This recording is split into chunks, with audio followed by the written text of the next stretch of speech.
22শে জুলাই 2025। দিনটা শুধু একটা তারিখ নয়, এটা হলো এক শিক্ষিকার বীরত্বগাথা।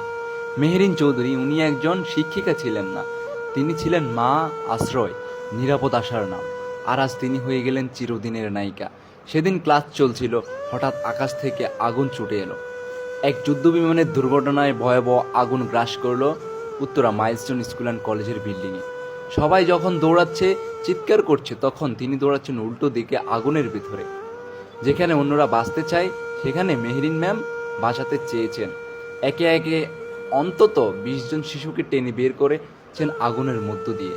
তাদের ফেলে রেখে ফিরে গেছেন আরও বাচ্চাদের আনতে। নিজের গায়ে 100% পুড়ে গেছে, তবুও চোখে ছিল একটু কথা, ওরাও তো আমার বাচ্চা। শেষবারের মতো বেরিয়ে আসা হয়নি, কিন্তু ম্যাম, আপনি জানেন তো, আপনি নিজে আগুন হয়ে গেছেন আলোকিত করার জন্য আমাদের পথ। আপনার আত্মা শান্তিতে থাকুক মেহেরিন ম্যাম। আপনি আমাদের চোখে একজন শহীদ, একজন মা, একজন অসমাপ্ত কবিতা, যিনি জীবন দিয়ে শিখিয়ে গেলেন শিক্ষকতা কেবল পেশা নয়, এটা ভালোবাসা, আত্মত্যাগ ও বীরত্ব।